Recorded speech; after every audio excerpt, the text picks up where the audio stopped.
اس وجہ سے میں نے اپنے ریلیجن کو بھی اتنا سیریسلی نہیں لیا، کیونکہ میں معاشرے میں دیکھ رہا تھا کہ اس کو پریکٹس ہی نہیں کیا جاتا، وہ تو صرف ایک کلچر نام کی چیز بن کے ہماری زندگیوں میں رہ گئی تھی۔ بہرحال میں نے سوچا اپنے ریلیجن کو کیوں نہ کویشچن کیا جائے۔ میں آج مسلمان اس لیے ہوں کیونکہ میں ایک مسلمان گھر میں پیدا ہوا ہوں۔ اگر میں ایک ہندو گھر میں پیدا ہوا ہوتا تو کیا پتہ میں ہندو ہوتا، اور اگر میں کسی کرسچن گھر میں پیدا ہوا ہوتا تو کیا پتہ میں کرسچن ہوتا۔ تو اس میں میرا تو کوئی کمال نہیں ہے۔ تو میں نے سوچا کہ کیا میرا مذہب ٹھیک بھی ہے کہ نہیں۔ تو اس سوچ کو لے کے میں نے آن لائن ریسرچ کرنی شروع کر دی، اور سبحان اللہ والحمد للہ لا الہ الا اللہ اللہ اکبر سبحان اللہ۔ السلام علیکم، امید کرتا ہوں آپ سب لوگ بالکل خیریت سے ہوں گے۔ میری پچھلی ویڈیو پہ آپ لوگوں نے اتنے زیادہ کمنٹس کیے اور اتنا اپریشیٹ کیا مجھے، میں نے آپ لوگوں کے کافی کمنٹس پڑھے، تو اس وجہ سے میں آپ لوگوں کا دل سے شکریہ ادا کرنا چاہتا ہوں۔ اس ویڈیو میں انشاءاللہ میں آپ کو بتاؤں گا کہ اس کے بعد کیا ہوا، لیکن اس سے پہلے کچھ کویشچنس کو آنسر کر لیتے ہیں۔ ایوری تھنگ ہارٹسٹک نے کمنٹ کیا ہے، after got selected in Pakistan idol did you go there as a candidate? جی، میں اس کے بعد ایز اے کینڈیڈیٹ وہاں پہ گیا تھا، اور میں انشاءاللہ اس ویڈیو میں آپ کو بتاؤں گا اس کے بارے میں۔ ٹاک سینس نے لکھا ہے، Brother Aqib, I have a lot of respect for you. My question is that what was the impact of Junaid Jamshed? Did you admire him in any point? Brother, Junaid Jamshed کا میری life پہ ایک بہت بڑا impact ہے، especially جب ان کی death ہوئی، جب مجھے خبر ملی، اس وقت میں ایک اپنے لائف کے ٹرننگ پوائنٹ میں سے گزر رہا تھا۔ تو جب مجھے خبر ملی تو میرے منہ پہ ایک اسمائل آ گئی، اور اس اسمائل آنے کی وجہ یہ تھی کہ میں نے سوچا کہ ہی ہیز ڈن اٹ، کہ ایک بندے نے اپنی زندگی کا رخ کیسے موڑا، اور صحیح پاتھ پہ چلتے چلتے ہی ان کی ڈیتھ ہو گئی۔ تو یہی تو ہمارا الٹیمیٹ مقصد ہے کہ ہم آخرت کے اندر کامیاب ہو جائیں۔ تو مجھے جب پتہ لگا تو میں نے سوچا یقیناً یہ آدمی جو ہے وہ کامیاب ہو چکا ہے، اور میرے لیے ایک انسپریشن وہ بن گئے۔ عمر بودلہ صاحب نے پوچھا ہے، مولانا طارق جمیل سے آپ کی ملاقات کے بارے میں بتائیں۔ انشاءاللہ عمر بھائی میں ضرور بتاؤں گا، لیکن آج کی ویڈیو میں نہیں، اگلی یا کسی اور ویڈیو کے اندر میں انشاءاللہ پوری تفصیل سے اس کے بارے میں بات کروں گا، آپ لوگوں کو بتاؤں گا میری ان سے ملاقات کیسی ہوئی، اور ہم نے کیا بات کی، اور میں ان سے کیوں ملا۔ نجمہ 063 نے پوچھا ہے، My question to you is how to remain motivated and consistent and keep going towards our deen. Because if we consider a life of a young generation, it is full of ups and downs. بالکل نجمہ، آپ نے صحیح فرمایا ہے، ups and downs تو زندگی کا ایک بڑا اب کہہ لیں کہ مسٹ حصہ ہے، اس کے بغیر تو زندگی چل نہیں سکتی۔ تو آپ کا جہاں تک کویشچن کی بات ہے، میں اپنی جو سٹوری آپ لوگوں کے ساتھ شیئر کر رہا ہوں، اس کے اندر سے بہت سی چیزیں میں آپ لوگوں سے ڈسکس کرتا رہوں گا، آپ لوگوں کو بتاتا رہوں گا کہ میں نے جو چیزیں سیکھیں، اور انشاءاللہ میں ٹپس بھی دیتا رہوں گا۔ تو آپ فالو کرتے رہیں، انشاءاللہ آپ کو آپ کے کویشچنس کے آنسر ضرور ملیں گے، جو کہ میں اپنے لیے یوز کرتا ہوں۔ شائننگ پرل نے لکھا ہے، برو میں بہت گنہگار ہوں، اللہ کیا مجھے معاف کر دیں گے؟ جی بالکل، اللہ آپ کو کیوں نہیں معاف کریں گے، اللہ تعالیٰ تو غفور الرحیم ہے۔ جو شخص بھی اللہ سے توبہ کرے گا، اللہ تعالیٰ انہیں ضرور معاف کریں گے۔ آج کے لیے میرے خیال سے اتنے کویشچنس کافی ہیں، انشاءاللہ اگلی ویڈیوز میں مزید کویشچنس کو آنسر کروں گا۔ ہاں، تو اس کے بعد پھر کیا ہوا؟ میں نے جب موت کے بارے میں سوچا کہ موت کے بعد کیا ہوگا، تو میں نے سوچا کہ کیوں نہ موت سے پہلے میں اپنی پیدائش کے بارے میں سوچوں، کیونکہ موت تو اس کو آتی ہے نا جو پیدا ہوا ہوتا ہے۔ تو میں نے سوچا کہ میں پیدا کس طرح ہوا ہوں، اور بہت زیادہ میں فلاسفیکل سوچوں میں چلا گیا۔ میں نے سوچا کہ ہمیں کس نے بنایا ہے؟ میرا وجود میں آنا ہی ایک بہت بڑا کویشچن تھا میرے لیے۔ میں نے جب اپنے آپ کے اوپر غور کرنا شروع کیا، میں نے اپنے ہاتھ دیکھے کہ کتنے ٹیکنیکل طریقے سے میرے ہاتھ بنے ہوئے ہیں، میری آنکھیں ہیں، کتنا HD ریزولوشن میں مجھے نظر آتا ہے، میرے کان ہیں، میں سنتا ہوں، میں بولتا ہوں، اچھا پھر میرے اندر ایموشنز بھی ہیں، میرے اندر فیلنگز بھی ہیں، میں کبھی ہنستا ہوں، میں کبھی روتا ہوں۔ اور اسی طرح میں نے سوچا کہ پوری دنیا میں کیا ایک کھیل تماشا سا چلا ہوا ہے، ہر شخص جو ہے وہ اپنی دوڑ میں لگا ہوا ہے، ہر بندہ اپنی سوچ کے اندر لگا ہوا ہے، یہ چکر کیا ہے سارا، یہ ہو کیا رہا ہے؟ یہ ساری سوچیں میں سوچنے لگ گیا۔ اچھا، اس کے دوران کیا ہوا کہ میری جو پاکستان آئیڈل میں سلیکشن ہوئی تھی، مجھے ان کی طرف سے کال آ گئی. چند مہینوں کا بیچ میں گیپ تھا، تو انہوں نے مجھے تھیٹر راؤنڈ کے لیے کراچی بلا لیا. تو میں کراچی چلا گیا اور سارا میرا تھاٹ پروسیس جو تھا وہ وہیں پہ رک گیا، اور میری پوری کانسنٹریشن جو تھی وہ آ گئی پاکستان آئیڈل کے اوپر. اچھا، پاکستان آئیڈل میں جا کے کیا ہوا، ادھر جب میں پہنچا تو تقریباً پورے پاکستان سے 81 لوگ جو ہیں انہوں نے سلیکٹ کیے ہوئے تھے، اور ان کے بیچ میں 3 راؤنڈز اور ہونے تھے، اور اس میں سے مزید سلیکشن ہونی تھی. تو آپ یقین کریں کہ اتنے وہاں پہ ٹیلنٹڈ لوگ تھے کہ میں نے سوچا کہ میرا تو بڑا مشکل ہو گیا یہاں پہ سروائیو کرنا، میں تو بھی پہلے راؤنڈ میں نکل جاؤں گا. بہرحال پہلا راؤنڈ ہوا اور مجھے بالکل بھی یقین نہیں تھا، لیکن میں اس میں سلیکٹ ہو گیا. لیکن میں جیسے ہی پہلے راؤنڈ میں سلیکٹ ہوا، میرا کانفیڈنس لیول ایک دم بڑھنے شروع ہو گیا. میں نے سوچا کہ جو مشکل پارٹس تھے وہ تو میں نے کر لیے ہیں، آگے بھی انشاءاللہ میں سلیکٹ ہوتا چلا جاؤں گا، اور میں اپنے خواب جو ہے وہ مزید بناتا رہا کہ میں یہ کروں گا وہ کروں گا. اور جو انسان اپنی سوچ میں چلا جاتا ہے نا کہ میں نے سنگر بننا ہے، وہ واپس ساری میری جو سوچ تھی وہ واپس آ گئی. اس میں کیا ہوا کہ جو سیکنڈ تھیٹر راؤنڈ تھا اس کے اندر میرے ساتھ ایک پارٹنر تھا، اور ہمارا ڈوئٹ راؤنڈ تھا کہ ہم دونوں نے مل کے گانا گانا تھا. تو ایسا کوئی عجیب واقعہ ہوا وہاں پہ کہ ایک تو میرا پارٹنر جو ہے وہ لیرکس بھول گیا، اور میں بھی نروس ہو گیا، مجھ سے بھی مسٹیک 1-2 ہو گئیں، جس کی وجہ سے میں ریجیکٹ ہو گیا.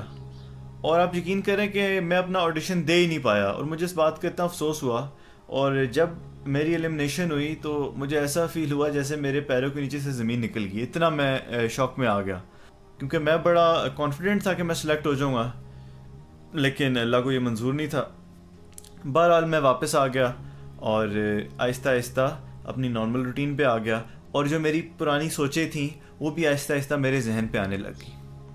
اچھا، ان سارے سوالات کے جو جوابات ہیں وہ ریلیجن ہمیں دیتا ہے، اور وہ ہمیں بتاتا ہے کہ ہمیں اللہ نے بنایا ہے، اور ہمیں پورا زندگی کا مقصد بھی بتاتا ہے، اور آخرت میں جنت جہنم کے بارے میں بھی بتاتا ہے. لیکن انفارچونیٹلی ریلیجن کو میں نے دیکھا ہے کہ ہماری سوسائٹی میں اتنا کوئی سیریسلی نہیں لیا جاتا. مثال کے طور پہ اگر ایک بچہ ہے وہ اسکول کے لیے نہیں اٹھتا یا وہ لیٹ اٹھتا ہے، تو اس کے ماں باپ اس کی کتنی بےزتی کرتے ہیں، کتنا ڈانٹتے ہیں اس کو. لیکن اگر وہ فجر کے لیے نہیں اٹھتا یا وہ اپنی نماز نہیں پڑھتا تو کسی کو کوئی اتنی فکر نہیں ہوتی. میں سب لوگوں کی بات نہیں کر رہا، لیکن ایک جنرلائزڈ بات میں کر رہا ہوں کہ اکثریت گھروں میں ایسا ہی ہے. تو اس وجہ سے میں نے اپنے ریلیجن کو بھی اتنا سیریسلی نہیں لیا، کیونکہ میں معاشرے میں دیکھ رہا تھا کہ اس کو پریکٹس ہی نہیں کیا جاتا، وہ تو صرف ایک کلچر نام کی چیز بن کے ہماری زندگیوں میں رہ گئی تھی. بہرحال میں نے سوچا اپنے ریلیجن کو کیوں نہ کویشچن کیا جائے. میں آج مسلمان اس لیے ہوں کیونکہ میں ایک مسلمان گھر میں پیدا ہوا ہوں. اگر میں ایک ہندو گھر میں پیدا ہوا ہوتا تو کیا پتہ میں ہندو ہوتا، اور اگر میں کسی کرسچن گھر میں پیدا ہوا ہوتا تو کیا پتہ میں کرسچن ہوتا. تو اس میں میرا تو کوئی کمال نہیں ہے. تو میں نے سوچا کہ کیا میرا مذہب ٹھیک بھی ہے کہ نہیں. تو اس سوچ کو لے کے میں نے آن لائن ریسرچ کرنی شروع کر دی، اور میں نے جو ہے ویڈیوز دیکھنی شروع کر دی ڈاکٹر ذاکر نائک کی. ڈاکٹر ذاکر نائک کا میری لائف کے اوپر بہت بڑا امپیکٹ ہے. ان کی وجہ سے مجھے اس بات کا یقین ہوا کہ واقعی ہی اسلام صحیح مذہب ہے، اور قرآن جو ہے وہ اللہ تعالیٰ کی طرف سے ایک کتاب ہے.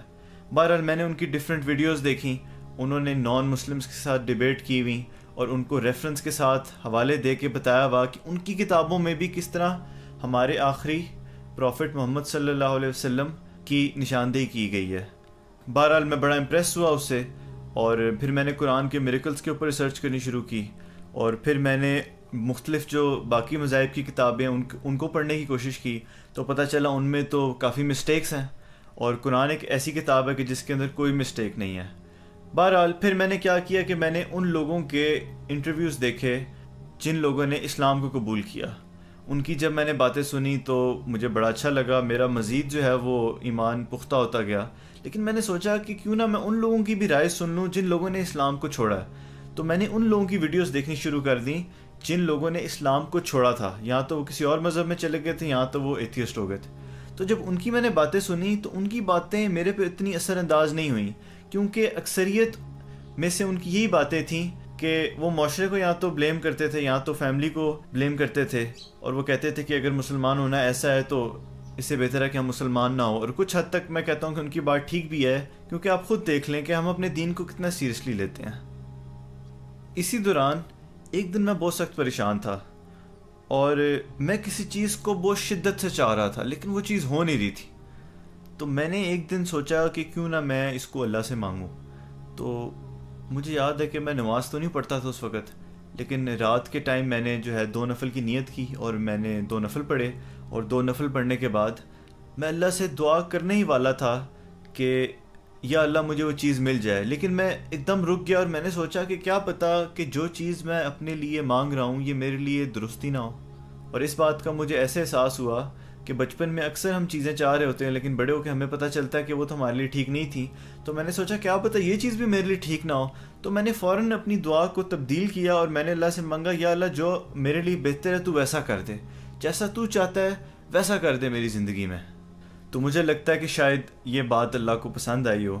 ایک دن کیا ہوا کہ میں بیٹھا سوچ رہا تھا، میں نے سوچا کہ یار عاقب عرصہ ہی ہو گیا تم نے جو ہے وہ نماز نہیں پڑھی اور تم جمعہ بھی نہیں پڑھ رہے، تو میں نے سوچا کہ اگلا جو جمعہ ہوگا وہ میں نے ہر حال میں پڑھنا ہے۔ تو میں نے اللہ سے دعا کی کہ یا اللہ تو مجھے توفیق دے کہ میں اگلا جمعہ پڑھوں۔ بہرحال میں اپنے کاموں میں لگ گیا، تو جب جمعے کا دن آیا مجھے بالکل یاد نہیں تھا کہ جمعے کا دن ہے اور آج جو ہے وہ میں نے جمعے کی نماز کے لیے جانا ہے، مجھے بالکل یاد نہیں تھا۔ تو میں یوٹیوب کے اوپر میوزک پروڈکشن کی جو ہے وہ ویڈیوز دیکھ رہا تھا، اچانک سے میں اسکرول کرتا کرتا میں اسلامک ویڈیوز پہ چلا گیا اور اسلامک ویڈیو کے اوپر ایک دم سے جمعہ پریئر مینشن ہوئی، تو دیکھا پورے 10 یا 15 منٹ رہتے تھے جمعے کی نماز کو۔ تو میں نے سوچا عاقب ابھی اگر میں جمعے کی نماز کے لیے نہ گیا تو تم سے بڑا بغیرت نہیں ہوگا، اب تو اللہ نے تمہیں صاف صاف جو ہے یاد بھی کرا دیے جو تم بھولے ہوئے تھے۔ بہرحال میرا دل تو نہیں کر رہا تھا لیکن میں نے ہمت کی، میں اٹھ کے جمعے کی نماز پڑھنے چلا گیا۔ اور جب میں جمعے کی نماز پہ پہنچا تو جیسے ہی میں مسجد میں انٹر ہوا تو مجھے ایسا لگا جیسے کہ جماعت میرا انتظار کر رہی تھی، اور جیسے ہی میں صف میں پہنچا اور ساتھ ہی اللہ اکبر نماز شروع ہو گئی، تو مجھے بڑا اچھا لگا، میرے لیے بڑا امپیکٹ اس نے کیا۔ ایک چیز میں آپ لوگوں سے کہنا چاہوں گا کہ میں نے اپنے کمنٹس میں فیل کیا کہ جیسے آپ لوگوں نے یہ سمجھا میرے بارے میں کہ میں نے بس موت کا تصور کیا اور میں ایک دم ہی بدل گیا۔ اتنا آسان نہیں تھا میرے لیے، موت کا تصور آنا تو صرف ایک سوچ کی ابتدا تھی، آگے پھر کیسے مختلف واقعات ہوئے جس کی وجہ سے آہستہ آہستہ آہستہ مجھے اللہ کے بارے میں پتہ چلنا شروع ہوا اور میں نے اپنے آپ کو اللہ کے قریب کرنے کی کوشش کی۔ جیسا کہ میں نے آپ کو پہلے بتایا تھا کہ میں بالکل ہی نان سیریس میرا ایٹیٹیوڈ تھا، تو میرے ماں باپ کافی پریشان بھی تھے میرے لیے۔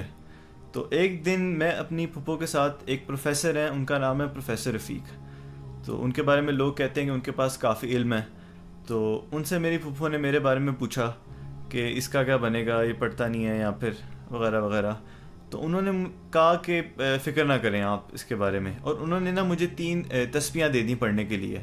بہرحال میں نے وہ تسبیحاں پڑھنی شروع کر دیں۔ ایک دن میں وہ تسبیح پڑھ رہا تو میں نے اپنے آپ سے کہا کہ عاقب یہ تم ذکر کر رہے ہو اللہ کا، اچھی بات ہے، لیکن کیا تم نے آج فرض نماز ادا کی ہے؟ تو میں نے تو نہیں کی تھی اور میں ذکر کیے جا رہا تھا، تو میں نے سوچا کہ بھئی جو پہلے پرائیورٹی ہے اس کو پہلے مجھے کرنا چاہیے، مجھے پہلے نماز اپنی پکی کرنی چاہیے، یہ تسبیحاں بعد میں مجھے کرنی چاہیے۔ شاید یہ اس تسبیح کی وجہ سے خیال میرے ذہن میں آیا۔ بہرحال میں نے وہ تسبیح کرنا چھوڑ دی اور میں نے کہا کہ سب سے پہلے تو میں اپنے فرائض کو جو ہے وہ کرنا شروع کروں، تو میں نے گھر میں ہی نماز پڑھنی شروع کر دی۔ ایک دن میں گھر میں بیٹھا ہوا تھا اور میں اکیلا تھا اور میں بڑی گہری سوچوں میں مبتلا، میں سوچ رہا آخرت کے بارے میں، زندگی کے بارے میں، موت کے بارے میں، یہ کیا معاملہ ہے، یہ کیسا ایک ٹیسٹ ہے۔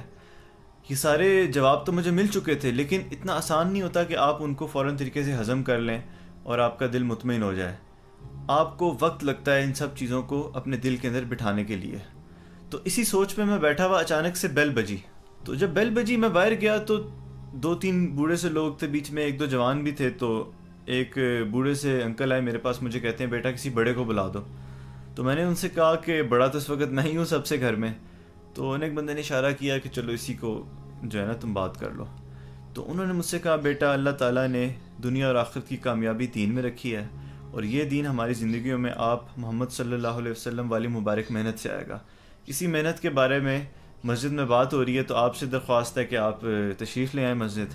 تو میں تو بالکل حیران ہی ہو گیا یہ سن کے، کیونکہ میں تو انہی سوچوں میں مبتلا تھا اور اچانک سے ان کا آنا اور مجھے یہ بات کہنا تو میرے لیے تو ایسے تھا جیسے کہ نشانے پہ جو ہے وہ تیر لگے جا کے۔ میں نے ان سے کہا میں فوراً آتا ہوں۔